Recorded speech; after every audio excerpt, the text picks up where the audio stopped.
Hey, welcome to Graphic Policy Television, GPTV. I'm Brett. In my hands is Gaysians by Mike Curato. Curato is known for, mostly known for a graphic novel called Flamer, and Flamer is one of the books that is one of the most challenged in the nation currently. Constantly when you see book bans and general regressive hate when it comes to graphic novels and books, Flamer's on there. I fully expect Gaysians to get as much fucking hatred from bigoted assholes as Flamer. From the title, you can easily figure out what it's about. It's about gay Asians. So it's about this guy named AJ who moves to Seattle, doesn't have a job, lives in like a shitty neighborhood, where the joke is it's so far out of Seattle that the lesbians don't even live there. Not gay, don't get the joke, don't live in Seattle, but, you know, that's the type of, I'd say, inside commentary that is within the graphic novel. And AJ meets a group, and it's a very diverse group of individuals. Not necessarily, you know, where they're from as far as being Asian. They are a very diverse group, but also personalities. You have one who's a very, like, quiet video game player that does website design. There's another who is very promiscuous is the best way of putting it. And then I would say kind of at the center of the the life of the group is Kay, who is also a drag queen. And it's about them kind of like living their life, trying to find relationships, navigating dating as gay Asian men, and it's a fascinating read. I mean, if you haven't figured it out yet, I'm not Asian, not gay, but I found this fascinating to read. I mean, there is such inside jokes, commentary, just an interesting outlook on life where it's just like, I haven't thought about it this way. It was just very illuminating, very educational, and heartbreaking. I mean, there's some of it that feels very like tropish and kind of predictable. I thought the ending generally was fairly predictable. You know, it was just I would say community center short of raising funds to go save the day, but it's really really good.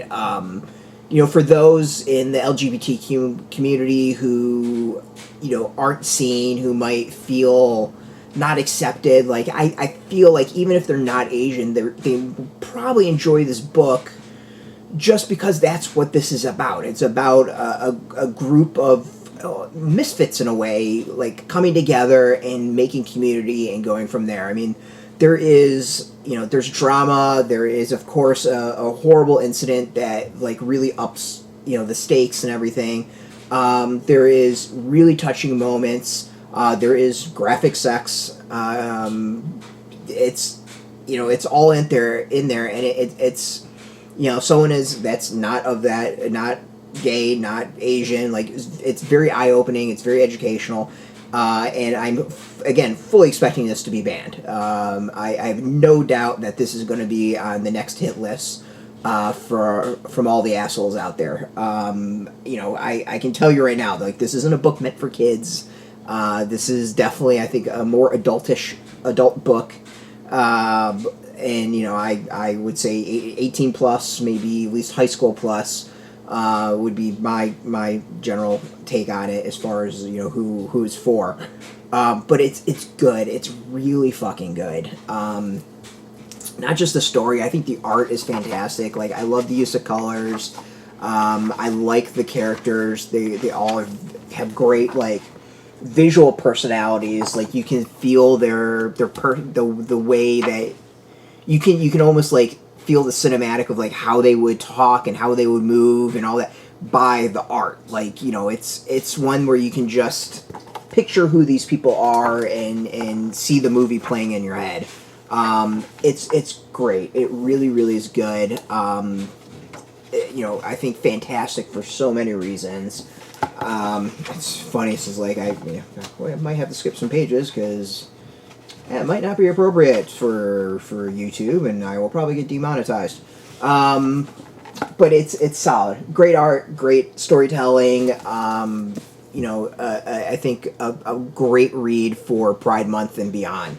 Even if you're not LGBTQ plus, whatever the term is now, as I said, I think it's very educational on so many levels.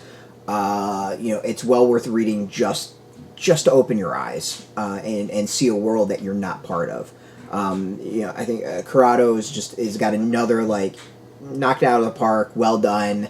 And I can't wait to see what's next. So you can go get your copy. It is out in shops. We got a link beneath our video. Put in your zip code to tell the comic shops near you.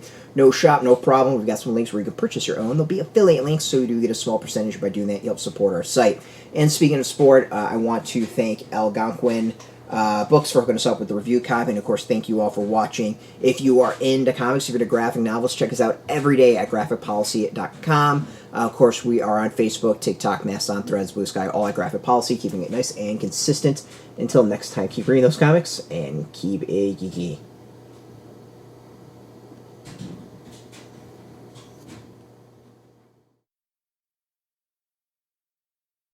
Hey, thanks for watching the previous video from Graphic Policy Television. Just by watching, you help support our site. Thank you so much. Now, if you're watching these videos, you probably care about geeky things like movies, television, comic books, toys, games, video games, you name it. You can go and subscribe right now to our YouTube channel to stay in touch and catch all the new videos, or check out our website at graphicpolicy.com. There's a nice link on this end of the video. But as always, thank you for watching. Keep on rocking and keep it geeky.